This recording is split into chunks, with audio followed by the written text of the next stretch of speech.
Hi guys, welcome to the Channel of Love Book Club. I've decided we're going to have a book club.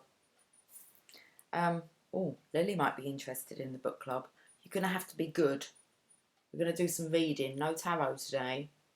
Guys, we're going to read Harry Potter and the Philosopher's Stone, J.K. Rowling.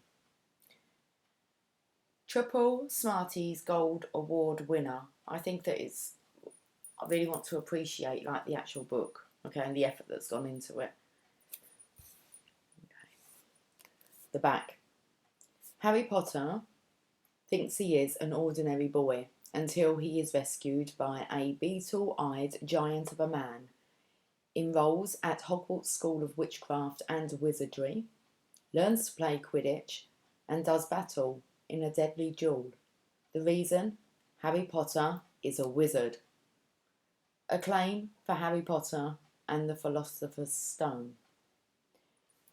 This is a story full of surprises and jokes. Comparisons with Dole are, this time, justified. The Sunday Times. Harry Potter and the Philosopher's Stone has all the makings of a classic. Rowling uses classic narrative devices with flair and originality and delivers a complex and demanding plot in the form of a hugely entertaining thriller. She is a first-rate writer for children. The Scotsman. Okay. A richly textured first novel given liftoff by an inventive wit. The Guardian. £5.99. Bloomsbury. Cover illustrations by Thomas Taylor.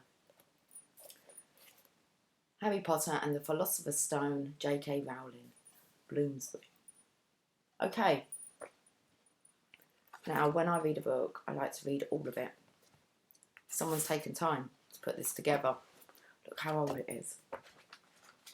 Okay. Harry Potter and the Philosopher's Stone. Drago. Dormenes. We're going to have fun with the pronunciations, aren't we?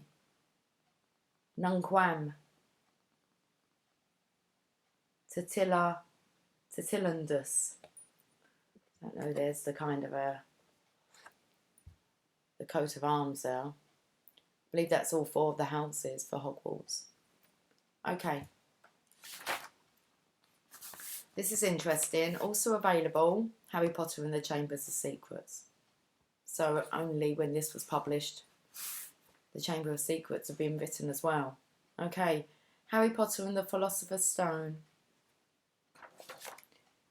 I'm going to read all this because it talks about copyright and everything, and I think, well, the book's been, I'm going to do it justice. It's all good.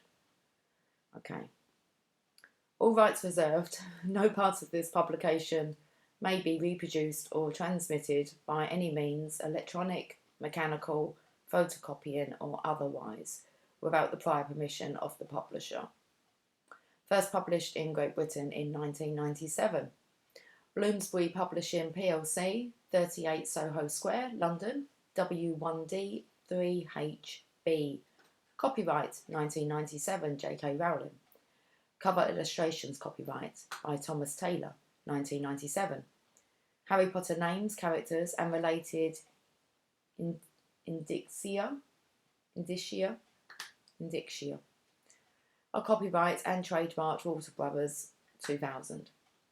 The moral right of the author has been asserted. A CIP category record of this book is available from the British Library. Then you have the ISBN number, printed and bound in Great Britain by Clays Limited, St Ives plc, typeset by Dorchester Typesetting. And it says 56, 57, 58, 59, 60. www.bloomsbury.com/Harry Potter. I think we've done all that part. We get straight to the story now. That's not even a lot, really, in comparison to some. Especially when it comes to who to thank. So, the first book that J.K. Rowling, the people that she thanked for it. So it makes me feel as if you know the kind of story, I don't really know the ins and outs of the story, but I know that she spent many years writing it without kind of any profit back, without any help. It was on pure faith. It was her vision. So it says, for Jessica, who loves stories, for Anne, who loves them too, and for Di, who heard this one first. That's it. That's J.K. Rowling's thanks there. You can resonate, can't you? Oh, okay, my hair's going to like slouch well. So a hoodie is like, okay. So this is like, I want to do this as a taster for the book club. And then what I want to do is when I read, I want to read out loud. I love that. That's one of my dreams come true. That's another story anyway. Because today we're going to be reading Harry Potter and the Philosopher's Stone. So, okay, the book club. Let's just read the book first, okay? And we'll work out the details of the book club a bit later. But let's see if you like the idea of a book club, whether this is something you'll be interested in being part of. Okay. If you have this book, you can go and grab it, can't you, and read along. So we've got chapter 1, The Boy Who Lived. Mr. and Mrs. Dursley of number 4, Privet Drive, were proud to say that they were perfectly normal, thank you very much. They were the last people you'd expect to be involved in anything strange or mysterious, because they just didn't hold with such nonsense. Mr. Dursley was the director of a firm called Grunnins, which made drills. He was a big, beefy man with hardly any neck, although he did have a very large moustache. Mrs. Dursley was thin and blonde, and had nearly twice the usual amount of neck, which came in very useful, as she spent so much of her time craning over garden fences, spying on the neighbours. The Dursley had a small son called Dudley, and in their opinion there was no finer boy anywhere. The Dursleys had everything they wanted, but they also had a secret, and their greatest fear was that somebody would discover it. They didn't think they could bear it if anyone found out about the Potters. Mrs. Potter was Mrs. Dursley's sister, but they hadn't met for several years. In fact, Mrs. Dursley pretended she didn't have a sister, because her sister and her good-for-nothing husband were an undursleylush, as it was possible to be. The Dursleys shuddered to think what the neighbours would say if the Potters arrived in the street. The Dursleys knew that the Potters had a small son too, but they had never even seen him. This boy was another good reason for keeping the Potters away. They didn't want Dudley mixing with a child like that. When Mr. and Mrs. Dursley woke up, on the dull, grey Tuesday, our story starts. There was nothing about the cloudy sky outside to suggest that strange and mysterious things would soon be happening all over the country. Mr. Dursley hummed as he picked out his most boring tie for work, and Mrs. Dursley gossiped away happily as she wrestled a screaming Dudley into his high chair. None of them noticed a large tawny owl flutter past the window. At 8:30, Mr. Dursley picked up his briefcase, pecked Mrs. Dursley on the cheek, and tried to kiss Dudley goodbye, but missed, because Dudley was now having a tantrum and throwing his cereal at the walls. "Little tyke," chuckled Mr. Dursley as he left the house. He got into his car and backed out of number 4's drive. It was on the corner of the street that he noticed the first sign of something peculiar, a cat reading a map. For a second, Mr. Dursley didn't realise what he had seen. Then he jerked his head around to look again. There was a tabby cat sitting on the corner of Privet Drive, but there wasn't a map in sight. What could he have been thinking of? It must have been a trick of the light. Mr. Dursley blinked and stared at the cat. It stared back.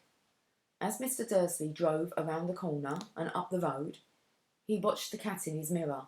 It was now reading the sign that said Privet Drive. No, looking at the sign. Cats couldn't read maps or signs. Mr. Dursley gave himself a little shake and put the cat out of his mind. As he drove towards town, he thought of nothing except a large order of drills he was hoping to get that day.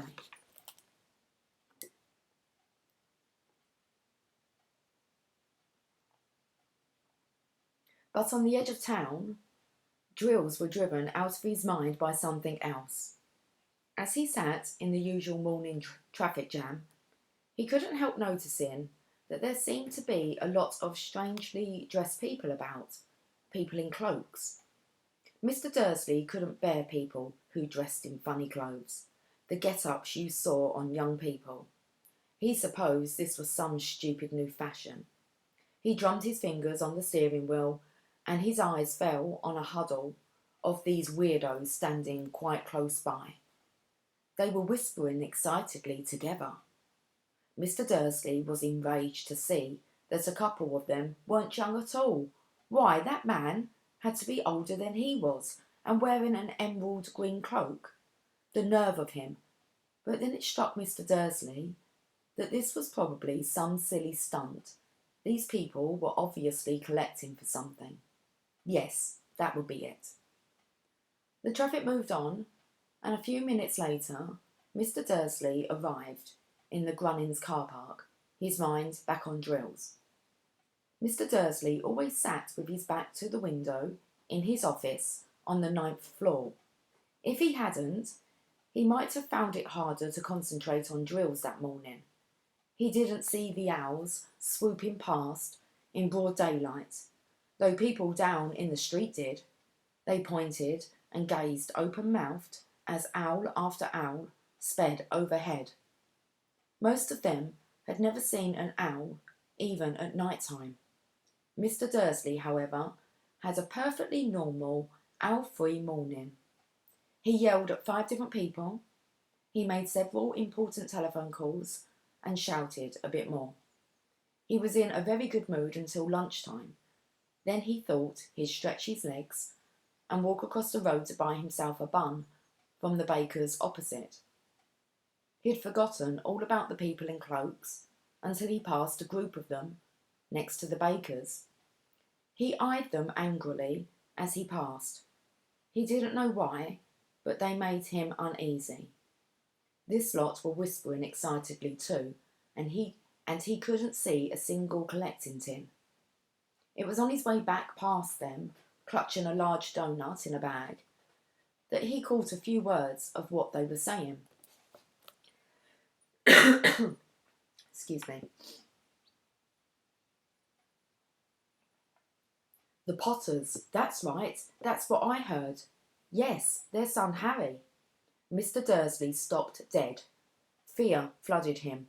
He looked back at the whisperers as if he wanted to say something to them, but thought better of it. He dashed back across the road, hurried up to his office, snapped at his secretary not to disturb him, seized his telephone, and had almost finished dialing his home number when he changed his mind. He put the receiver back down and stroked his moustache, thinking, no, he was being stupid. Potter wasn't such an unusual name. He was sure there were lots of people called Potter who had a son called Harry. Come to think of it, he wasn't even sure his nephew was called Harry. He'd never even seen the boy. It might have been Harvey or Harold. There was no point in worrying Mrs. Dursley. She always got so upset at any mention of her sister. He didn't blame her if he'd had a sister like that, but all the same, those people in cloaks. He found it a lot harder to concentrate on drills that afternoon, and when he left the building at 5 o'clock, he was still so worried that he walked straight into someone just outside the door. Sorry, he grunted, as the tiny old man stumbled and almost fell. It was a few seconds before Mr. Dursley realised that the man was wearing a violet cloak. He didn't seem at all upset at being almost knocked to the ground. On the contrary, his face split into a wide smile, and he said in a squeaky voice that made passers-by stare, "Don't be sorry, my dear, for nothing could upset me today. Rejoice, for you know who has gone at last. Even muggles like yourself should be celebrating this happy, happy day." And the old man hugged Mr. Dursley around the middle and walked off. Mr. Dursley stood rooted on the spot. He had been hugged by a complete stranger. He also thought he had been called a muggle, whatever that was. He was rattled. He hurried to his car and set off home, hoping he was imagining things which he had never hoped before, because he didn't approve of imagination. As he pulled into the driveway of number 4, the first thing he saw, and it didn't improve his mood, was the tabby cat he'd spotted that morning.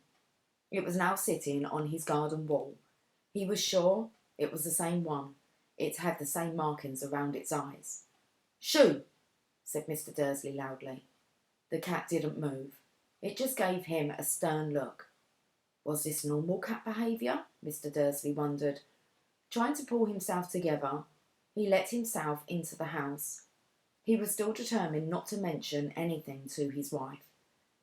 Mrs. Dursley had had a nice normal day. She told him over dinner all about Mrs. Next Door's problems with her daughter and how Dudley had learnt a new word, shan't. Mr. Dursley tried to act normally. When Dudley had been put to bed, he went into the living room in time to catch the last report on the evening news. And finally, bird watchers everywhere have reported that the nation's owls have been behaving very unusually today. Although owls normally hunt at night and are hardly seen ever in daylight, there have been hundreds of sightings of these birds flying in every direction since sunrise. Experts are unable to explain why the owls have suddenly changed their sleeping pattern. The newsreader allowed himself to grin. Most mysterious. And now over to Jim McGuffin with the weather. "Going to be any more showers of owls tonight, Jim?" "Well, Ted," said the weatherman, "I don't know about that, but it's not only the owls that have been acting oddly today. Viewers as far apart as Kent, Yorkshire and Dundee have been phoning in to tell me that instead of rain I promised yesterday, they've had a downpour of shooting stars. Perhaps people have been celebrating bonfire night early. It's not until next week, folks, but I can promise a wet night tonight." Mr. Dursley sat frozen in his armchair. Shooting stars all over Britain, owls flying by daylight, mysterious people in cloaks all over the place, and a whisper about the Potters. Mrs. Dursley came into the living room carrying 2 cups of tea. It was no good. He'd have to say something to her. He cleared his throat nervously. "Petunia, dear, you haven't heard from your sister lately, have you?" As he had expected, Mrs. Dursley looked shocked and angry. After all, they normally pretended she didn't have a sister. "No," she said sharply. "Why?" "Funny stuff on the news," Mr. Dursley mumbled.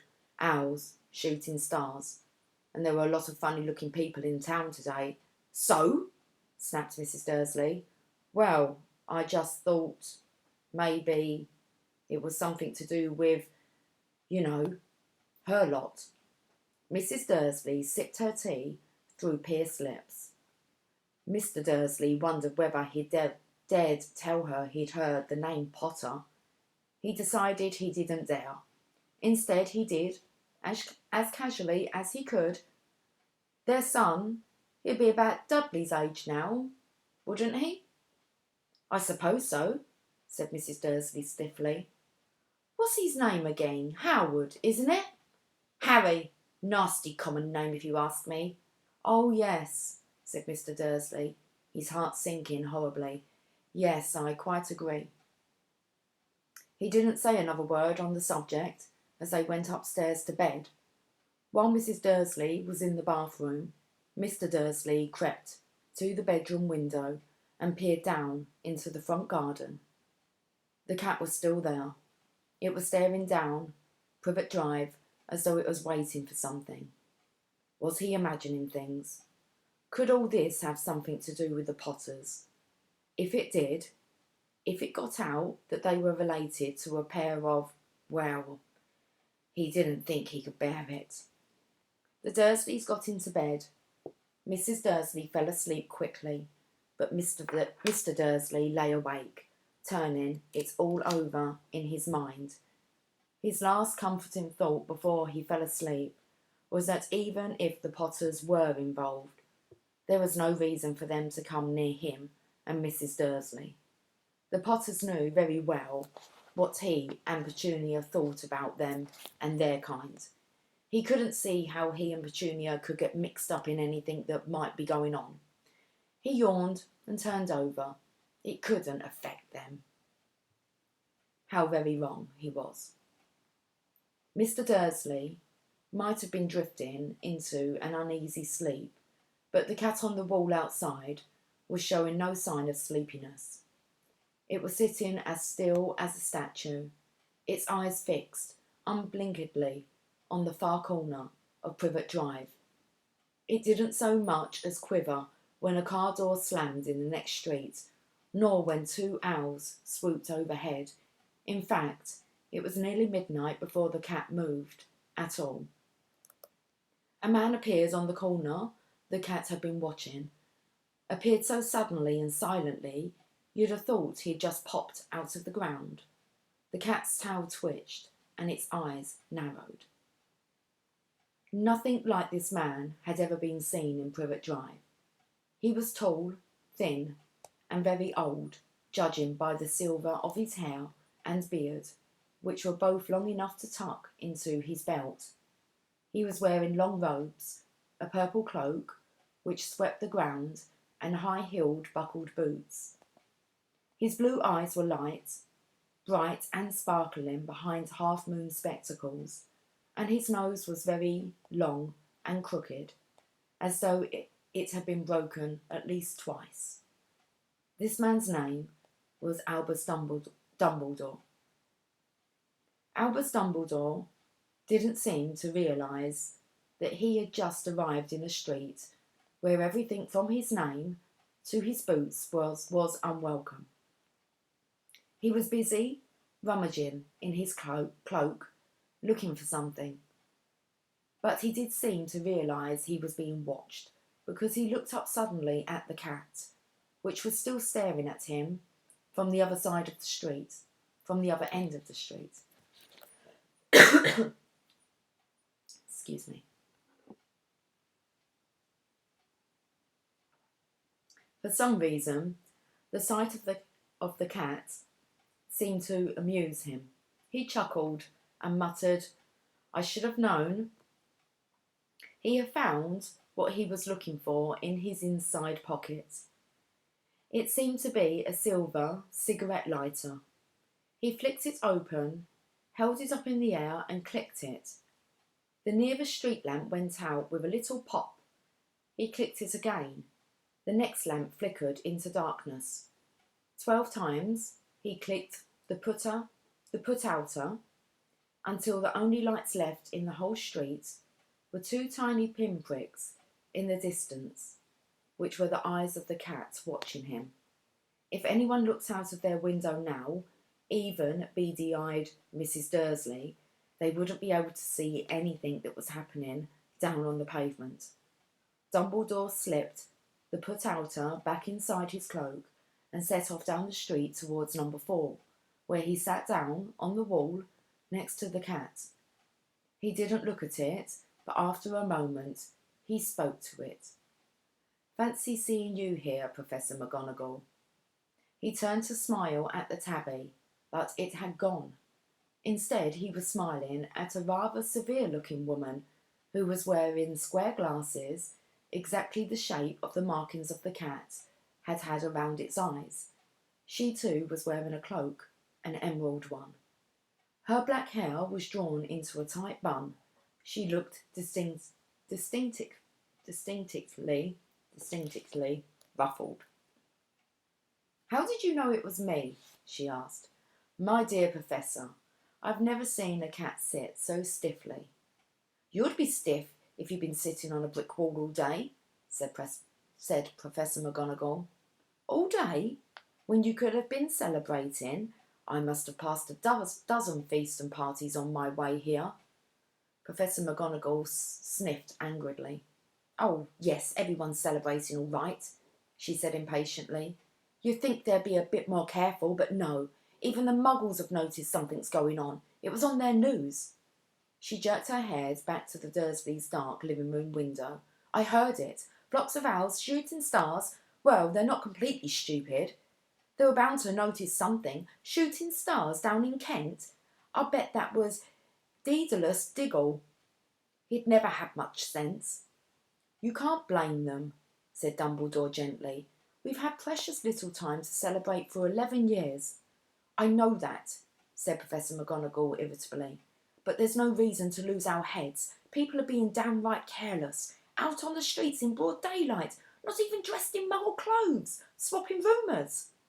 She threw a sharp sideward glance at Dumbledore here, as though hoping he was going to tell her something, but he didn't. So she went on. A fine thing it would be if, on the very day you-know-who seems to have disappeared at last, the muggles find out about us all. I suppose he really has gone. Dumbledore? It certainly seems so, said Dumbledore. We have much to be thankful for. Would you care for a sherbet lemon? A what? A sherbet lemon. They're a kind of muggle sweet I'm rather fond of. No, thank you, said Professor McGonagall coldly, as though she didn't think this was a moment for sherbet lemons. As I say, even if you-know-who has gone.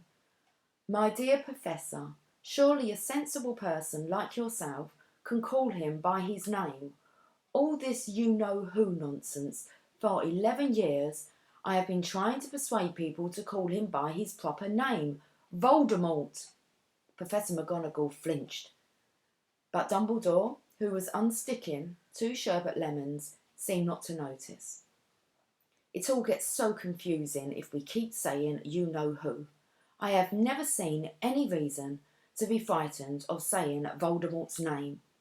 I know you haven't, said Professor McGonagall, sounding half exasperated, half admiring. But you're different. Everyone knows you're the only one you-know-who. Oh, all right, Voldemort was frightened of. You flatter me, said Dumbledore calmly. Voldemort has powers. Voldemort had powers I will never have. Only because you're too, well, noble to use them. It's lucky it's dark. I haven't blushed so much since Madame Pomfrey told me she liked my new earmuffs. Professor McGonagall shot a sharp look at Dumbledore and said, The owls are nothing to the rumours that are flying around. You know what everyone's saying, and why he's disappeared, and what finally stopped him. It seemed that Professor McGonagall had reached the point she was most anxious to discuss. The real reason she had been waiting on a cold, hard wall all day, for neither as a cat nor as a woman had she fixed Dumbledore with such a piercing stare as she did now. It was plain that whatever everyone was saying, she was not going to believe it until Dumbledore told her it was true. Dumbledore, however, was choosing another sherbet lemon and did not answer. What they're saying, she pressed on, is that last night Voldemort turned up in Godric's Hollow. He went to find the Potters. The rumour is that Lily and James Potter are that they're dead. Dumbledore bowed his head. Professor McGonagall gasped. Lily and James? I can't believe it. I didn't want to believe it. Oh, Albus. Dumbledore reached out and patted her on the shoulder. I know, he said heavily. Professor McGonagall's voice trembled as she went on. That's not all. They're saying he tried to kill the Potter's son, Harry, but he couldn't. He couldn't kill that little boy. No one knows why or how. but they're saying that when he couldn't kill Harry Potter, Voldemort's power somehow broke, and that's why he's gone. Dumbledore nodded glumly. It's true, faltered Professor McGonagall. After all he's done, all the people he's killed, he couldn't kill a little boy? It's just astounding. Of all the things to stop him. But how in the name of heaven did Harry survive? We can only guess, said Dumbledore. We may never know. Professor McGonagall pulled out a lace handkerchief and dabbed at her eyes beneath her spectacles. Dumbledore gave a great sniff as he took a golden watch from his pocket and examined it. It was a very odd watch. It had 12 hands, but no numbers. Instead, little planets were moving around the edge. It must have made sense to Dumbledore, though, because he put it back in his pocket and said, Hagrid's late. I suppose it was he who told you I'll be here, by the way. Yes, said Professor McGonagall. And I don't suppose you're going to tell me why you're here, of all places. I've come to bring Harry to his aunt and uncle. They're the only family he has left now. You can't mean the people who live here, cried Professor McGonagall, jumping to her feet and pointing at number 4. Dumbledore, you can't. I've been watching them all day. You couldn't find 2 people who are less like us, and they've got this son. I saw him kicking his mother all the way up the street, screaming for sweets. Harry Potter come here and live?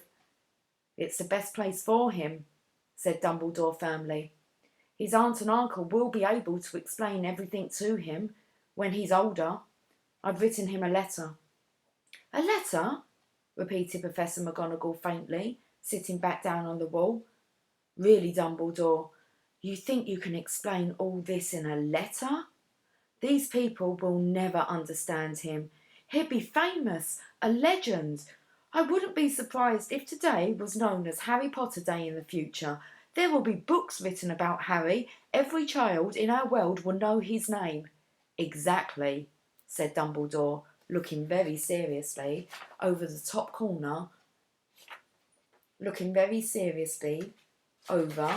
top of his half-moon glasses.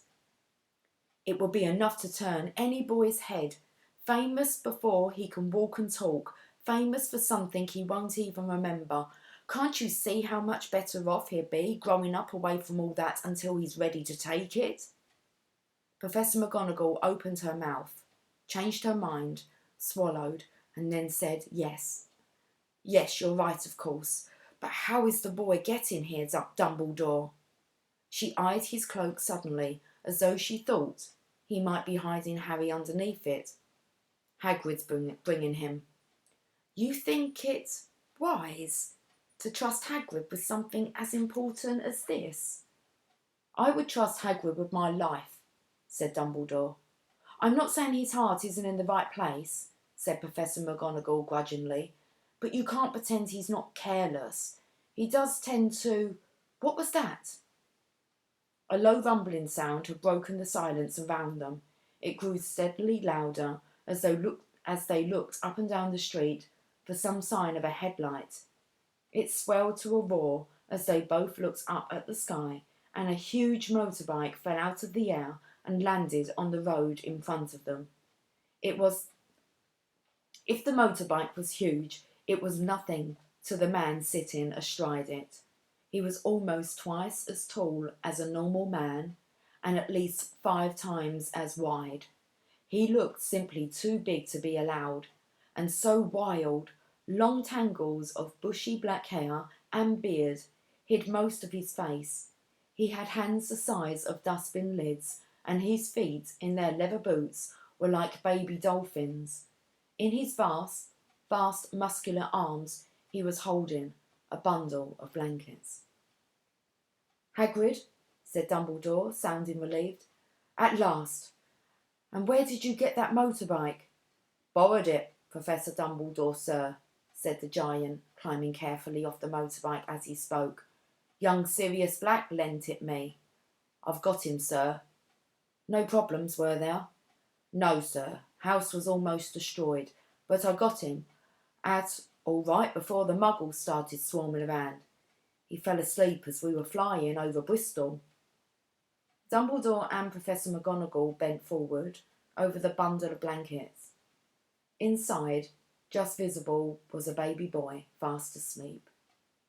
Under a tuft of jet black hair over his forehead, they could see a curiously shaped cut, like a bolt of lightning. Is that where? Whispered Professor McGonagall. Yes, said Dumbledore. He'll have that scar forever. Couldn't you do something about it, Dumbledore? Even if I could, I wouldn't. Scars come in useful. I have one myself above my left knee, which is a perfect map of the London Underground. Well, give him here, Hagrid. We'd better get this over with. Dumbledore took Harry in his arms and turned towards the Dursleys' house. Could I say goodbye to him, sir? Asked Hagrid. He bent his great, shaggy head over Harry and gave him what must have been a very scratchy, whiskery kiss. Then suddenly Hagrid let out a howl like a wounded dog. Shh! Hissed Professor McGonagall. You'll wake the muggles. Sorry, sobbed Hagrid, taking out a large spotted handkerchief and burying his face in it. But I can't stand it. Lily and James dead. And poor little Harry off to live with the muggles. Yes.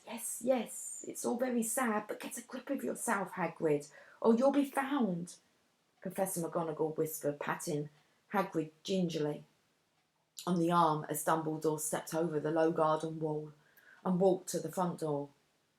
He laid Harry gently on the doorstep, took a letter out of his cloak, tucked it inside Harry's blankets, and then came back to the other two. For a full minute, the three of them stood and looked at the little bundle. Hagrid's shoulders shook. Professor McGonagall blinked furiously, and the twinkling light that usually shone from Dumbledore's eyes seemed to have gone out. Well, said Dumbledore finally, that's that. We've no business staying here. We may as well go and join the celebrations. Yeah, said Hagrid in a very muffled voice. I'd best get this bike away. Good night, Professor McGonagall. Good night, Dumbledore, sir. Wiping his streaming eyes on his jacket sleeve, Hagrid swung himself onto the motorbike and kicked the engine into life. With a roar it rose into the air and off into the night.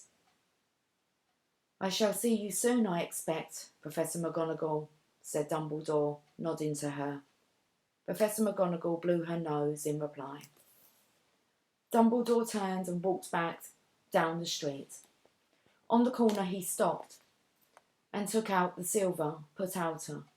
He clicked it once, and 12 balls of light sped back to their street lamps so that Privet Drive glowed suddenly orange, and he could make out a tabby cat slinking around the corner at the other end of the street. He could just see the bundle of blankets on the step of number 4. Good luck, Harry, he murmured. He turned on his heel, and with a swish of his cloak he was gone.